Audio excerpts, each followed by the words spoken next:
लोग इस एपिसोड की शुरुआत में देखते हैं कि यूनसी हुआमिंग को ऐसी हालत में देख नहीं पाता है। उसे अपने स्पिरिचुअल पावर को हुआमिंग के अंदर डालना शुरू कर देता है, जिस प्रोसेस में यूनसी को बहुत ज्यादा तकलीफ हो रही थी। लेकिन यूनसी तकलीफ को सहते हुए स्पिरिचुअल पावर डाल रहा था। लगातार स्पिरिचुअल पावर डालने की वजह से हुआमिंग के अंदर जो तीर घुसा हुआ था वो बाहर निकल जाता है। लेकिन यूनसी की स्पिरिचुअल पावर बहुत ज्यादा लॉस्ट होने की वजह से सी वही पर बेहोश हो गई थी। हुआमिंग को देखते हैं जो अपनी यादों के अंदर अपनी मोम के साथ पतंग उड़ा रही थी। कुछ देर के बाद उसको होश आता है। जैसे ही अपने आंखों को खोलता है वो देख पाता है यूनसी को जो बेहोश होके पड़ा था। परेशान होके उसको उठाते हुए कहते हैं, तुम ठीक तो हो ना यूनसी, तुम्हें क्या हुआ है? सी भी होश में आते हुए हुआमिंग को देख पाता है। वो अभी सही सलामत था। हुआमिंग यूनसी को बैठाते हुए कहती है, हम लोग नेदरवर्ल्ड का आइस केप में मौजूद है, यहाँ से निकलना बहुत ज्यादा डिफिकल्ट है। ये बात सुनकर यूनसी कहती है, आपके पास कोई तरीका है यहाँ से निकलने का? इस पर हुआमिंग कहती है, मेरी मेरेज को ठीक करने में मेरी मदद किया है। एक कहने के साथ एक फाउंडेशन को क्रिएट करते हुए सामने की दीवार पर अटैक कर देता है, जिसकी वजह से सामने की दीवार डिस्ट्रॉय हो जाती है। वहीं पीछे मुड़ के यूनसी को कहती है, मैं तुम्हें यहाँ से सही सलामत निकल दूंगा। कहने के साथ ही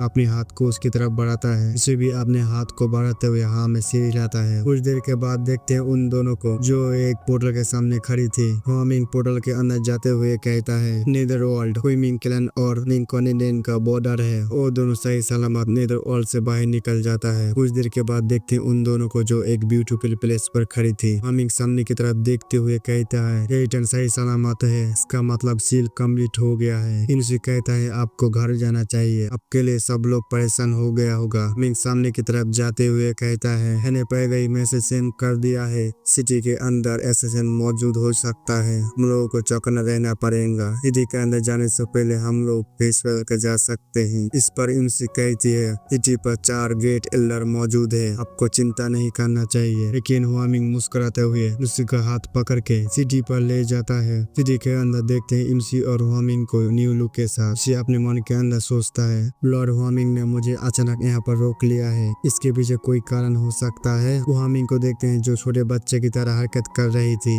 हुआमिंग आगे जाके शॉप से सामान ले रही थी। पीछे पीछे यूनसी सभी सामानों का पेमेंट कर रही थी। हुआमिंग एक मास्क को लेते हुए यूनसी के कहते, ये कैसा लग रहा है? यूनसी भी मुस्कुराते हुए हाँ में सिर हिलाता है। इसी तरह वो दोनों चारों तरफ मार्केट के घूम रही थी। वे इस सब कभी उस सब जा रही थी। अचानक पीछे से यूनसी कहती है, लॉर्ड हुआमिंग मैं थोड़ी देर में आता हूँ। कहने के साथ यहाँ से चली गई थी। उसे एक शॉप पर आती है। उसे आसपास के लोगों को बातों को सुनती है जो कह रही थी, डीमन सीलिंग सेरेमनी के अंदर यंग अलायंस लीडर के ऊपर अटैक हुआ था। होगा कहना है एक कुमिंगा डीमन क्लैन का काम है। तुम लोगों को पता है 60 साल पहले क्या हुआ था? जिनलैंड सेट के यांग मैंगसू ने अपने सेट को ही तबाह कर दिया था, के साथ ही अपने फादर को भी नहीं छोड़ा था। सच में डीमोनिक कल्टिवेटर के अंदर दिल नहीं होता है। यूनसी उदास होकर उसी पतंग को देख रही थी। उस पतंग को लेकर यहाँ से चली जाती है। दूसरी तरफ देखते हैं हुआमिंग को। अचानक एक गार्ड आके हुआमिंग को ग्रीट करती है। वो गार्ड कहता है, एल्डर फेंग जी ने मुझे ऑर्डर दिया है आपको खोजने के लिए। हुआमिंग उस गार्ड को चुप रहने को कहता है, मैंने तुमको सीक्रेटली मुझे प्रोटेक्ट करने के लिए बोला था, तुम अभी के लिए यहाँ से चले जाओ। पीछे से यूनसी आ गई थी। हुआमिंग उसको देख के उसकी तरफ भाग के चली जाती है। यूनसी उसी पतंग को बाहर निकलते हुए कहता है, टेल इस पतंग को देखा था, ये पतंग मुझे अच्छा लगा था, इसलिए मैंने आपके लिए ये ले आया। मिंग जैसे उसी पतंग को लेती है को बचपन की कुछ मेमोरीज याद आ गई थी